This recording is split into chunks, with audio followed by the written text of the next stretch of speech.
You cannot talk about the Columbus Blue Jackets without mentioning Johnny Gaudreau. And that is going to be a theme throughout the season. However, as their new general manager, Don Waddell, said, when he signed James Van Riemsdyk, we are down a couple forwards. And it is a team that still needs to take the ice. It is going to be an extraordinarily emotional season for the fans and for the players. And when you look at the Columbus Blue Jackets lineup, the one thing that sticks out to me is there's a lot more names that I recognize than in years previous. Yeah. This team might be deeper, and with young players making their way into the lineup and probably a management situation that overall is a hell of a lot better than it was a year ago when their head coach was fired before day one of training camp and their general manager had been there for 10 years and accomplished next to nothing. I feel like there is reason to hope in Columbus. It's still a tough team to get a read on, though. They're like, I'm looking at my notes and they're so sparse, like compared to almost every other team. They're impossible to evaluate right now. Like we've seen how emotion can sink a team. We've seen how emotion can carry a team. I don't know.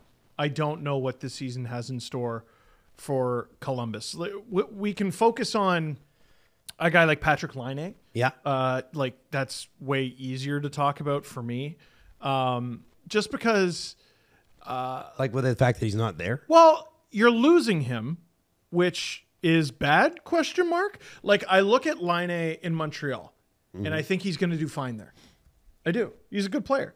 It didn't work in Columbus. They made him a friggin' center. And like, even when he wasn't playing center, he wasn't really scoring. The days he was feeling it, he was an unbeatable warlord. Yeah. And the days where he wasn't feeling it, which seemed to be most days, very mediocre. So sometimes, even if you don't get value for a guy, I mean, they get out from under his full cap hit. It's almost better to have the absence of the player than that player's talents. Yes. You have someone else in there, and it's good for the both of you. It's nothing against Patrick Laine. It's just that very obviously wasn't a fit. This team has a lot of recognizable names, like you mentioned. What is going to make this team sink or swim beyond how they adapt to the adversity of what they're currently going through, the beginning, middle, and end is the young guys have to take a step. Yeah. All of them at all three positions. If Fantilli doesn't take a step, they're not making the playoffs. Juracek doesn't take a step, they're not making the playoffs. If they don't get like a fairly significant step out of like Tarasov and net, they're not going to make the playoffs. Jesse, what stands out to you? I think with the Columbus Blue Jackets, it starts with management, because for a long time, management has been uneasy.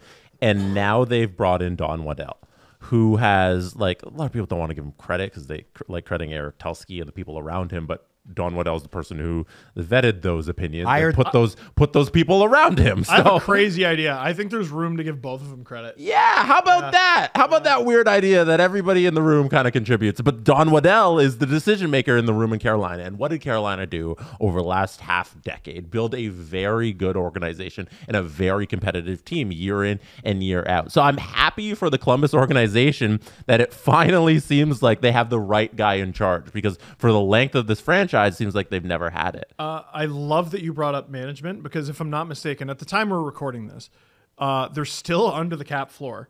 Mm-hmm. And they're we don't know if the NHL is going to make an exception for them or what. But they're also the team far most likely to make a move before this video is up. Right. Like, out of any video that we've done, like, listen, who knows? They go out and they get some really good player to play on their second line, make $6 million, and like we didn't know. Yeah, and I think like Don Waddell is the guy you want in charge these days and making those decisions. So I'm really happy for them in that respect, and I think they're building something good. And him coming in, he had to make the decision that Vincent isn't the right guy for this. And I feel like that unease leads me to feel that regardless of how this offseason went, and it was absolutely horrible, that there was always going to be a slow start here. Yes. This is their third head coach in a calendar year. You go from Babcock to Vincent, and now Dean Evason was hired back in July. So this is his first training camp with a bunch of new guys. I don't know how it's going to start, but I assume it's going to be a slow work up to where Dean Evason needs this team to play to. So I don't think it's going to be like crazy out of the gate for Columbus. There is a need for firepower up front with this team. No question. Now, there are some real positives there, and we can get to that in a second. The reason I bring this up is there's going to be a need for their top four to pass to somebody who can score. And I look at Werenski's season last year, 57 points. Provorov, quietly 32 points. Not bad from, Severson, 28 points.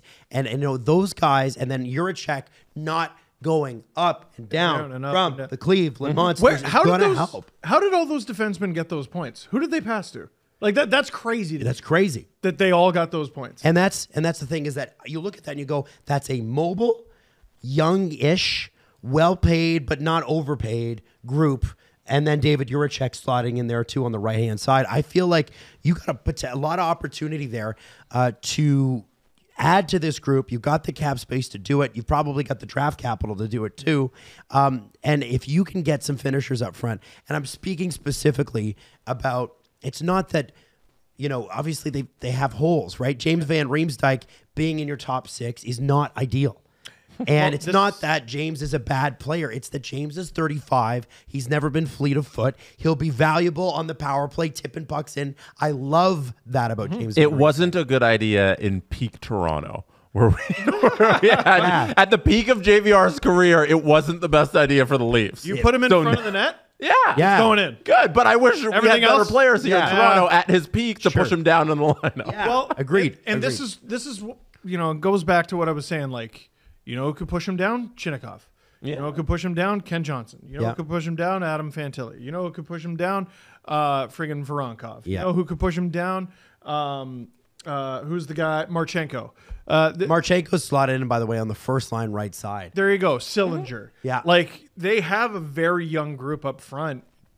If they don't get a progressive step from, what I just named, 6 guys, at least 4 of them, I would expect it's going to be difficult to win. I would expect Kent Johnson too to show up. And first off, there's been no reports of him being quote unquote out of shape. Well, they didn't have him for like the first month. And he went from 40 points in his first full rookie year to 16 last year.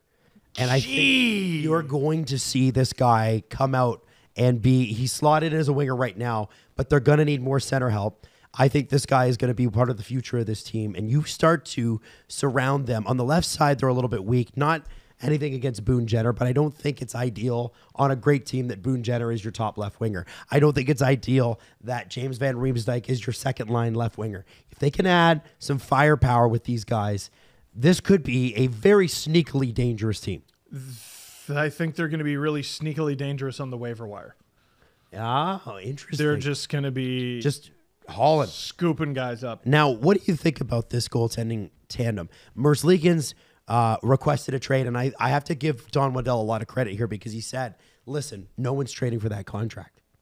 Said it openly. Mm-hmm. Before we get to Tarasov, what do we need Elvis to be? We need Elvis back in the building. We need Elvis to not be one of the worst goalies in the NHL. Like, he's not paid like it, right? Like, It's funny. CJ on the CJ show is talking about Shesterkin and Swayman trying to reset the market for what goalies are paid. Yep. No one's been able to top price since he signed his contract, however many years ago that was. So, by that virtue, Merzlikins making what he's making. What was it? Close to 6? Yeah. Pretty sure. Mm-hmm. He got that by being good. Yes. Like, this didn't. Do you want to know what his $5.4 million? 5.4. Do you want to know what his save percentage the last 2 years has been? I know neither of them started with a 9. That's right, 8.76 and 8.97. His goals against average 4.23 and 3.45. That's friggin' horrible. Like 8.97 is below league average, but still reasonable. You can win games with it. What was it? 8.76? 8.76 2 years ago. That is, and I know this because I'm sick in the head. Vesa Toskala's worst season as a Leaf, that's his exact save percentage was 8.76. It's rough. It was horrible. Like, he has something to prove. This is his last gasp at an NHL career, right? Like, if if he starts the season and he's closer to the 8.76 guy, he's going to get Jack Campbelled real quick. You know, like at the end of the day, the Blue Jackets don't want – no NHL team wants automatic losses in their lineup. And if you are a consistent 8.76 goalie, that's exactly what you are. So your own GM was like, well, no one's trading for him. And I think the worst part of him saying that is he was 1,000,000% correct. So you have no choice but to go in there and sink or swim. In the last 2 years, he's started 67 games. He's won 20. That's on Not the team. own. That's rough. That's on the team. That is also on the team. Yeah, because I'm not. I wouldn't say I'm very familiar with Tarasov's virtual game because in NHL, Tarasov's one of the high-end prospect goalies that you could sign over the last few games, and he'd always develop into like a high 80s, low 90s goalie. So I've always kind of known through the game who Tarasov is, and his stint last year in the NHL was pretty good. Yeah. Like he was a 9.08. And if not bad. If you mentioned the wins, and I think that's so important because during that stretch where he's a 9.08 throughout the season, he had 8 wins, 11 losses, and I think it was 3 ties or something like that. I just had it up. So he's below 500 with a 9.08. It's because the team's been bad. So And poorly coached, too. And that's illustrated in, I know it's only a 4-game sample, but his first 4 games in the NHL, he had a 9.37, which is absurd. His record was 0-2. yeah, like this is a great young goalie who might, according to the video games, is going to develop into something, but he might develop into something in real life. And I think like if they can get a team around these goaltenders, their stats are going to go up. So Merzlikins, like I don't blame him so much for that. Was it 8.97 or whatever he had last year? Yeah. It's not great, but it's also like who's playing in front of him. Yeah. Right. Yeah. They were one of 2 teams to allow over 300 goals last year. They had a negative 63. The only team with more, San Jose Sharks, allowed 331 goals, a negative 150 goal differential. That's so bad. In fantasy last year, I would chase him around. Yeah. I would try to pick. I would try to pick up whatever goalie was playing them. So They were terrible. Here's what it is, guys. BetMGM has their odds at 69.5. They had 66 points last year. Columbus Blue Jackets, are you over under on the 69.5? Where do you have them in the division? I really want to believe in magic here. Columbus deserves a good team. Columbus deserves a competitive team. I think we'd all like to see them get some wins here. I have them last in the division. Sorry, that made you cough. I have them last, but I think 69.5 is a bit insulting. So I'm going to go over. I think they'll be better than that. Jesse. Yeah, how can you not root for this entire organization all year long? Excitement's not the word. I'm looking forward to seeing what they do for Gaudreau once the season starts, and retiring his number and whatever they do in joint with Calgary as well will be awesome to see. But yeah, I'm gonna put them in last, and I'm gonna take the under. You're going to take the under. Interesting. Yeah, I think about where they were last year, which was under that number, right?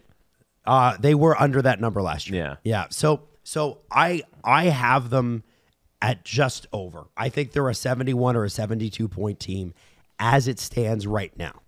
Now, that's not supposed to be an insult. That's a step forward. And I do have them last. And this, I think, for all 3 of us, hinges on Don Waddell pulling a Don Waddell and throwing some crazy trade. If they somehow add goals to this lineup, I feel like, okay, we throw this prediction a little out the better, window, yeah. You know? There's a lot of X factors here. Tarasov can be great. All the young guys can take a step. New coach bump. Yeah. There's a lot of unknowns here, and if you're a Blue Jackets fan, you gotta cling to those unknowns because they're what's going to get you through the season. Absolutely. So that's your Columbus Blue Jackets season preview.